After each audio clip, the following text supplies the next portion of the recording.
One of the most influential people at the start of the rebirth of the gym was a businessman and a close friend of us all, Mr. Bobby Kendall, Robbie Kendall.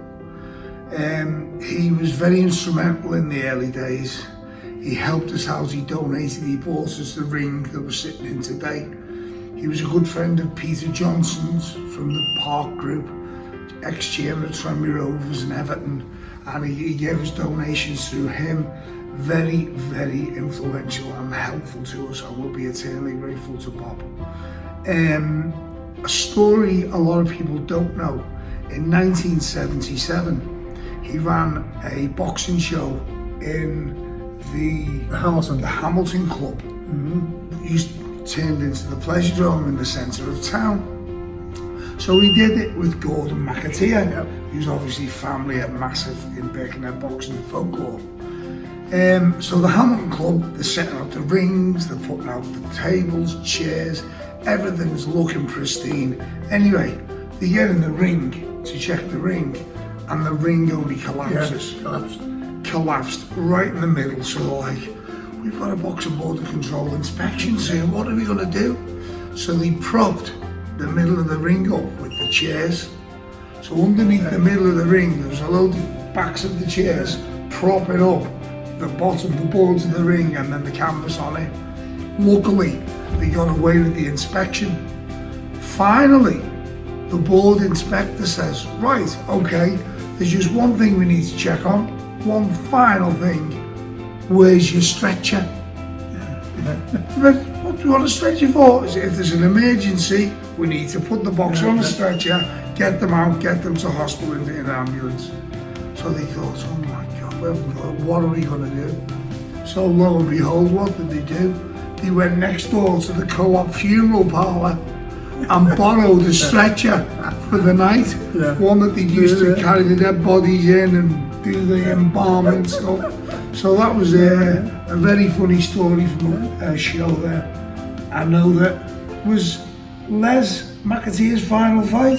Yes, and he'd had, on his comeback, he'd had one, which he won, and then that was his final bout.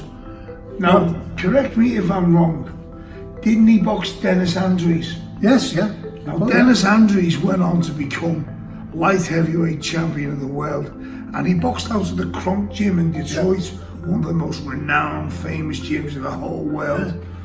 And, he was a two-time world champion, by the way. Two-time world champion, under Emmanuel Stewart in the Kronk gym.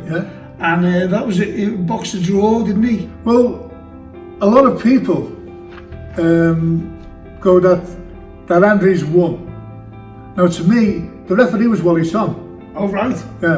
Who was a Birkenhead boxer, or former boxer, former European champion. He was also the chairman of the then World ex-boxers, you know. And he was top-class referee. Everyone was saying that Andrews won it and it was a hometown decision to give a draw. No, as far as I'm concerned, Les earned every point that he got.